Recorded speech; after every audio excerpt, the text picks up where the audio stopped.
Hello everybody, it's Dawn and welcome back to my channel. And today we're going to be making project number 2 in our Valentine series. And today we're going to be making a little bag. We're going to be making a gift bag. Now I've used wrapping paper for mine. I found this gorgeous wrapping paper in my local Oliver Bonus store, but you don't have to use this. You can use any paper you'd like. But you will need to, and I've covered it because it is only wrapping paper. I've backed it onto some white card. You don't have to fold it round like this if you don't want to, but the basic measurements for our card and our paper, for the front and the back, you will need 2 pieces that measure 8 by 6. So you'll need 2 of those. All of these measurements will be down in the description box. Now we've got some decorations to go on the front, and we've got some we've got some little handles, and I'll give you a clue. It's better to do this, or it's easier to do this, while all of this is flat. So we're going to put the handles on now before we actually get there. Usually when you see demonstrations like this, you'll find people putting the handles on right at the end. Well, we're going to do it now while it's nice and flat. So you will need a strip for each handle. You will need a strip I've used ribbon. My ribbon is about 10 inches long. And you'll need a strip of white card which measures 1 by 8 inches. And again, all of this will be in the description below. And I've got some double-sided tape on there, and I'm just going to make sure, because this is directional paper, I'm just making sure I'm putting it at the top and we don't end up with a bag that's upside down. So if you're using directional paper, then make sure you've got it the right way around to begin with. And I'm just going to pop that on there, and I've just noticed that's a little bit long. But we don't worry about things like that. That's also a little bit crooked. So if you do find that you've put it on a bit wonky, if you keep it low and pull slowly, you should be able to, she says hopefully, take it off. You should be able to get it off without too much hassle. So there we go. So there's our first tip of the day. So we'll try that again. So do you know what I'm going to do? I'm going to pop that one out the way, and I'm going to bring it a bit closer to me so I can actually see what I'm doing. So we've still got time, that's no problem. So I'm going to put it so that it comes just below the edge, and we're just going to stick it down like that. And I've got a pair of scissors. This time I've brought my scissors over, and there's a bit that sticks out just fractionally where my measuring was just a tiny bit off. But that's no problem. All you do, in fact, I could have brought a bigger pair of scissors over, but I didn't, but that's all right. So let's just cut that off like that, and you have your first handle. So we'll pop that one up there, turn it over, make sure we've got it the right way round, which we have. Perfect. Let's bring the second handle in. Make sure you put your handle away from the sticky side, if it'll stay, which it doesn't. Which it doesn't always. Oh dearie me.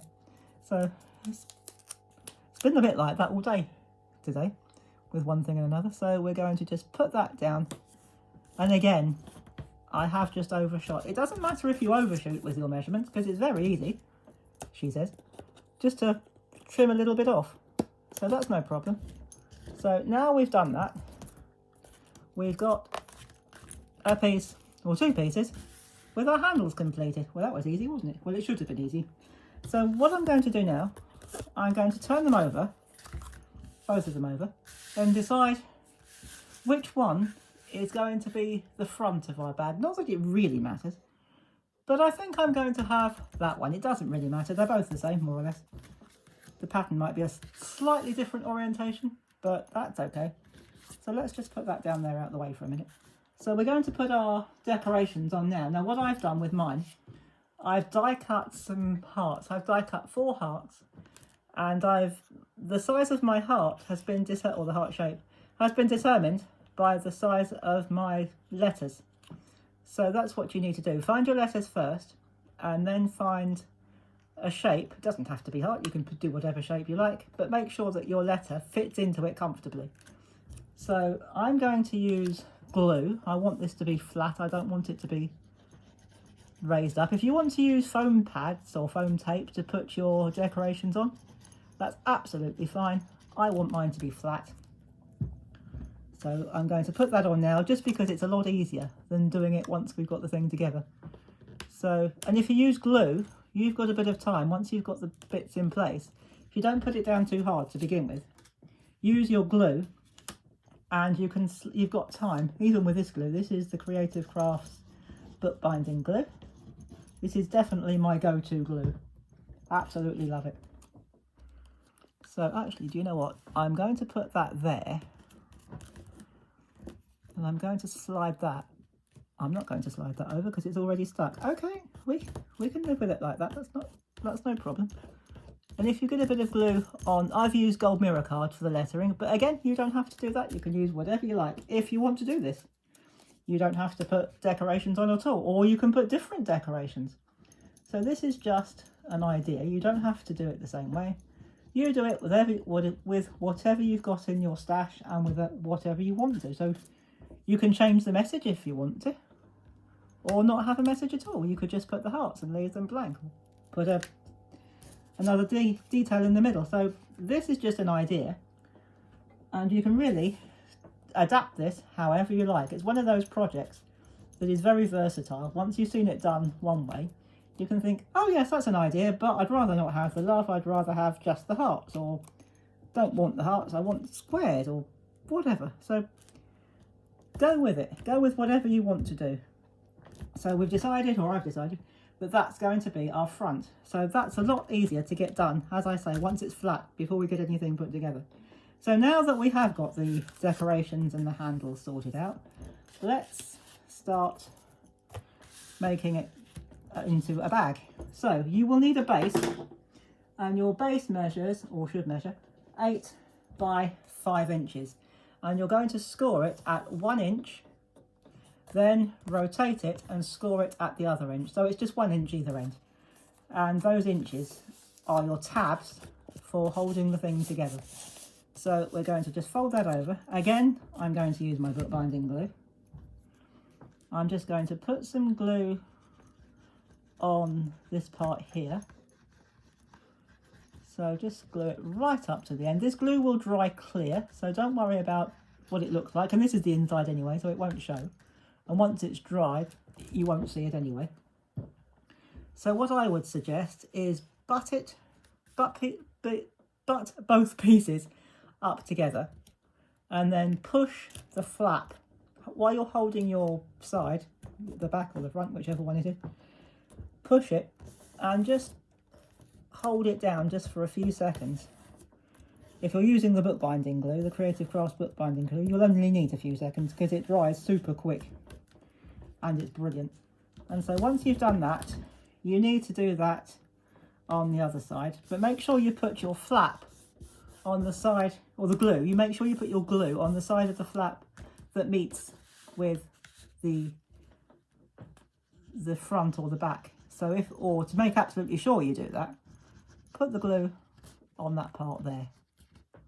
So we're just going to squiggle some glue on there like that. This will make a very strong bag as well. This particular glue will make you a very strong bag.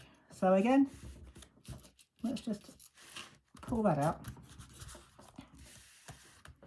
Line it up so that the fold line is in line with your bag, and then just fold it down like that. Oops, that's the beauty of using glue. If it does slip out of place, even with this glue, you've got time just to pop it back in. You don't have to, I've just folded mine around the edges, as you can see. You don't have to do that if you don't want to. But if you do that and you decide, oh, I don't like those edges, you could even put some paint, you could line the inside. I'm not going to do that, because for the person it's going to, they won't even notice, to be honest. So that's that bit. Then you will need 2 end pieces. And for the 2 end pieces, you will need 2 pieces that measure 5 by 4. And you will need to measure, you will need to score it at 1 inch on either end, and then for this one you need to score it at 1 inch along the bottom. And again, if you're using directional paper, make sure you don't do it upside down like I almost did the first time round. And then just fold and burnish your score lines, And for these ones, what we're going to do, we need to do a little bit of cutting. So we're going to cut up to where the score lines meet. And with that little square, that little section, we're just going to cut that away altogether. We're going to cut it off, if it'll come off. And we're going to do exactly the same on the other side. So cut up to where the two score lines meet, turn it around, just cut along the score line until it falls away. And you'll have a piece that looks like that, or on the front it will look like that. So once you've done that with both pieces, you will have two pieces that look like that. So now all we've got to do is put the ends onto our bag, and we are done, guys. So this is one of those that once you've got all the cutting and measuring done, or the measuring, once you've got all the bits cut out, it goes together super fast. So we're going to put some glue along the base. If you want to cut another piece to go through the middle, which would be about a 3x8, you can. I'm not going to do that because I honestly don't think it needs it. But if you want to do that to make it stronger or to make it a little bit neater, you can do that if you want to. But as I say, I'm not going to do that today. Let's just keep it simple. And we will need to do that on the other side as well. So again, just between the score lines, just squiggle some glue like that. Lay it down. Just hold it between the score lines and give it a good press. Now I've decided not to have my ends flush with the top, so you will have the front and the back will be a bit longer than the ends. That's not a mistake, that's intentional. I just like my bags like that. That's just me, I'm funny like that. So the next thing we do is we attach the sides to the front and the back. So fold your tabs in. I know a lot of people use 1/2 inch tabs. I prefer to use an inch tab because it makes it stronger. Sometimes 1/2 inch doesn't quite grab. So for me, I found an inch tab is much better. But again, if you want to cut it down to 1/2 inch, if you find that that's going to be enough for you, that's fine. Go with it. Do whatever you like to do best. So just stand that up, bring that up to meet it, and just pinch it. If you want to lay it down like that, you can just give it a press. It won't need any more than that. Bring that one in and do the same on that side. Just slide it in, give it a good press, especially if you're using the bookbinding glue from Creative Craft. You won't need any more than a few seconds. And then we're going to flip that over and, well, actually I'm not quite sure how we're going to do that bit yet, but yeah, actually let's do it like that, so then you'll be able to see what I'm doing. Just pop that back for a minute, put some glue on these tabs, whether you're using an inch or a 1/2 inch. I always prefer to use an inch. I just think it makes it stronger, but that's me. So put the glue on your flaps or tabs, bring your bag to your tab and do the same on the other side. Let it catch for just a few minutes, or a few seconds I should say, not a few minutes. A few minutes it will be dry. So flip it over like that. Just pop it down, press it into place. It's difficult to see that on the film, I know, but just put your hands inside. Give it a press. I'm going to put that hand in there and just hold it down for just a few seconds. And then we are done, guys. So there we go. There is our bag that's the front. So once you stand it up, as you can see, it's a bit taller. But that's fine. I like it like that. If you want to, oh, that's just adjust. If you want to pinch the sides so that it folds in a bit, that's absolutely fine. You can do that too. That's what it looks like on the back. That's what it looks like on the base. So if you put paper all the way around, whether it's wrapping paper or packing paper, whatever you like to use, it'll look pretty all the way around. And even in the middle. If you want to line the inside, that's absolutely fine. I've chosen not to. There are our handles. And so that's lovely and strong. Even with that, it's fairly standard card. It's a fairly standard strength card.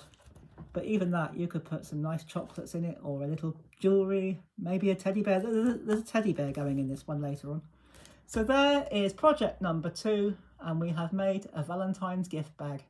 And again, as I said at the beginning, you can change this out, this bit at the front. You can put decorations on the back as well if you want to. You can go mad and decorate to your heart's content.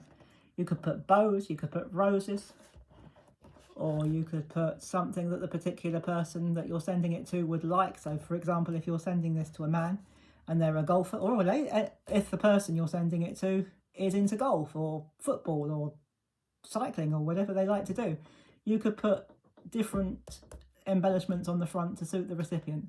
So let your imagination run riot, make them a nice gift bag, either put love or their name if it's not too long, or anything that you think that they would like, and have fun with it. And I will see you on, where are we, Friday? Tuesday, it's difficult to keep up sometimes, with project number 3. So I hope you've enjoyed this one. If you're a subscriber, thank you very much. If you've enjoyed this video and you're not yet a subscriber, please do click that subscribe button and hit the notification bell. It doesn't cost anything. I'd love it if you give me a thumbs up, add a comment, and I will see you Tuesday with Valentine's project number 3.